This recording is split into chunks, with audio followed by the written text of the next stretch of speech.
استغفر الله لي ولكم من كل ذنب فاستغفروه انه هو الغفور الرحيم.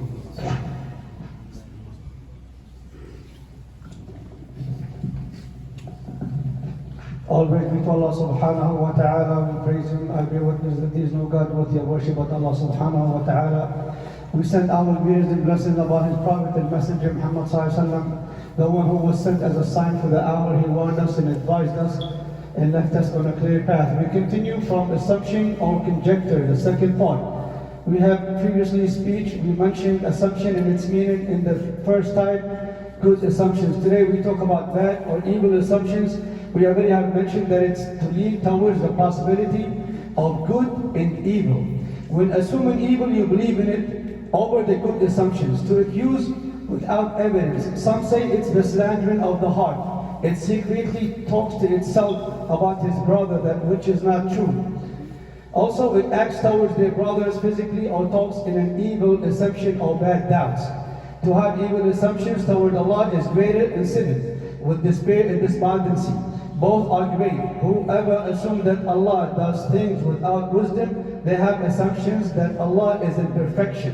We seek refuge in Allah. Evil assumption or conjecture is a very grievous act, and it is the source of afflictions. He who disbelieves, or the one who associates, or those who innovate in the creed or faith, like al-Qadriyah or al-Jabriyah or the Khawarij and the Murji'ah and many other sects.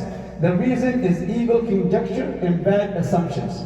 This is a way of oppressing the soul. Prime example of evil assumption, when Queen Sheba assumed the lofty palace was a lake of water. She thought Sulaiman, may Allah be pleased, may Allah have alayhi salam, planned to drown her. After she realized it was a lofty palace, the floor was glass, she knew that she wronged herself with bad conjecture. Dear Muslims, to have evil conjecture or evil assumptions toward other Muslims is a great sin, a major one. It is forbidden. O you who believe, avoid assumption. It's a sin, a major sin. The reason for it being forbidden is that Allah is the only one who knows the secret of the hearts. We should not assume others unless we know for sure it is true. We see Allah subhanahu wa ta'ala said avoid in a command, do not assume, such it was prohibited, which is even greater than prohibition. The Prophet ﷺ said, if I command you of a thing, avoid it as much as you can. If I forbid you of a thing for you, then you abstain from it. Abstain from it. Evil conjecture with evidence measures is clear when it's connected to bloodshed, women's chastity, and the wealth of a Muslim. Abdullah ibn Umar, may Allah be pleased with him, he said, I see the apostle of Allah circle the Kaaba, and he was saying how beautiful you are and how beautiful is your son, how great you are and how sacred you are, by the one whose my soul is in his hands. A believer in the sight of Allah is more sacred than you, his wealth, his blood, and we should have good assumptions towards him. Here we see the comparison of evil assumption and bloodshed. Wealth of a Muslim or the Muslim woman chastity. The Prophet ﷺ warned us concerning this type of assumption. The Prophet ﷺ said, beware of evil assumption. It is the worst of lies. No doubt that lying is a great sin. The Prophet ﷺ made evil assumption even worse and greater in sin. As for those who would assume evil, their soul would only make them see bad conjecture and always see negative in anything they do or say. They accumulate greater sins which is more than just lying. We have spoken about the falsehood lie. Aisha, may Allah be pleased with her. When the hypocrites failed with their plot and they were disappointed to defeat the Muslims against the polytheists and the Jews, they turned to a new way of harming the Muslims, bias attacks, and from within the Muslims they spread rumors that it is destructive so they can divide the unity of the Muslims. The event of the falsehood or the lie was a success due to its benefits that the Muslims gained. Allah subhanahu wa ta'ala said, do not think it was bad for you, but indeed in return it was good. Even the Prophet ﷺ was accused due to evil assumption. This is an example for us. Any believer can be falsely accused by rumors, assumptions, lies. So do not rush and be patient and think wisely.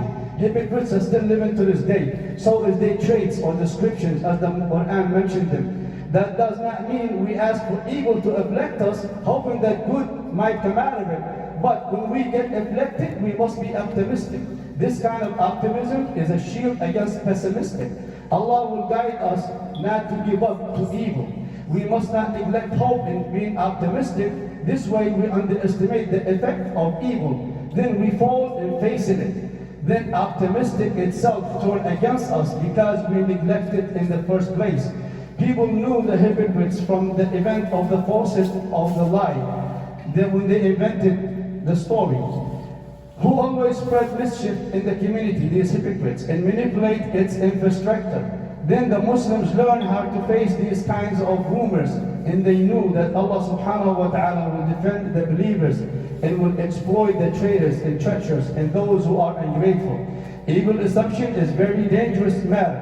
It's a danger on Muslims is more serious than the hypocrites themselves. We must know that the reason our ummah is being defeated and attacked severely throughout history is the hypocrites who submerge themselves among the Muslims.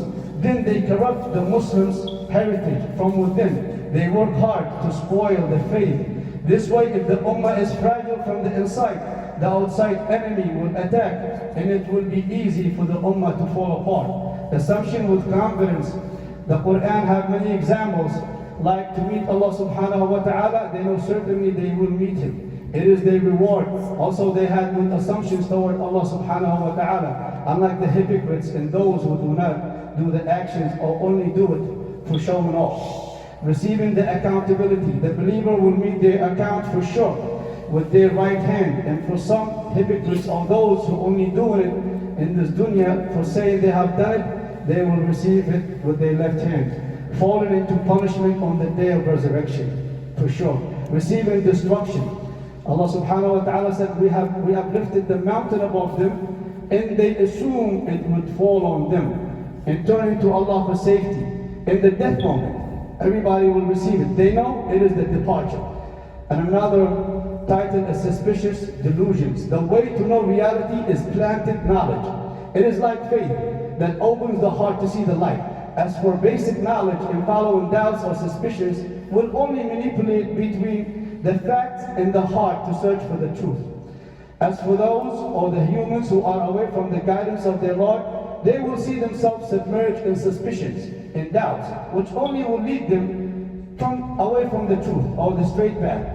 Any belief that is not supported with solid evidence, it's only suspicions without knowledge, just out of desire. It goes against Islam. All of this is just doubts. Some examples from the Quran. There will be no doomsday. That's how they believe. In the sight of the polytheists, generations will die and generations will be reborn again, and no one will be resurrected after death.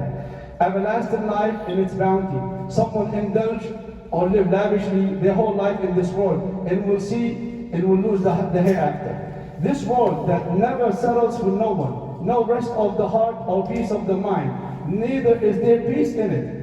No one have enjoyed this world without miserable life or hardship and agony. And that's how they see it. He who is misguided and do not want to listen to the signs and verses of Allah, no one or nothing can guide him back to Allah, no matter how much of advices or signs you show them. So what is the effect of assumption? They rush to repentance. Effects of good assumptions. If a servant have good assumptions toward their Lord, they rush to repentance, knowing that He is the merciful and the forgiver and the one who accepts their repentance. They work and do good deeds and actions.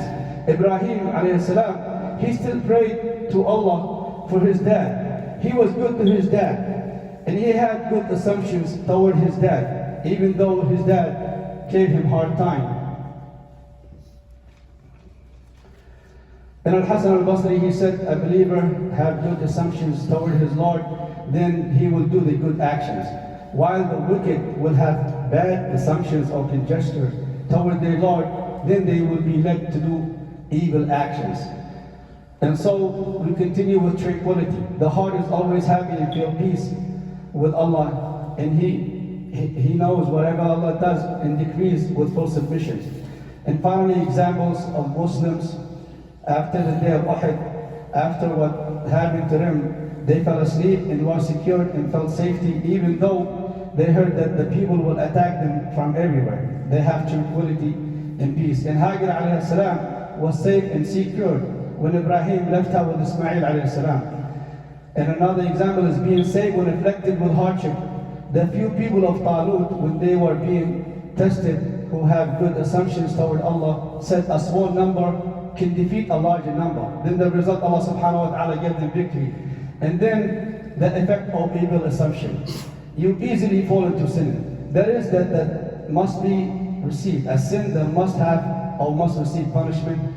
And division and plotted among the individuals in the community. The Prophet ﷺ said, beware of evil conjecture. It is the worst lie. Do not eavesdropping or spying or have jealousy. Do not plan against one another or have hate for one another. Be the servant of Allah in brotherhood. And what is finally the loss? It was the evil assumptions you had toward your Lord, which destroy you. Then the consequences, you were among the losers. Brothers, I don't want to take up too much of your time. We have taken too much of the time. It's 1 hour of the week. When you come, please come early. And the people will always accuse the Muslims. You do everything throughout the week and you take your sweet time. 1 hour of the week, please come early. They will accuse us. This maybe was not us. You see, I have to rush through the khutbah. And the Sheikh was disturbed. And then he said, you ruin your Jum'ah. So please do not come for rewards. In return, you make it, not a reward. So please, and finally, if you come, please move forward to the left.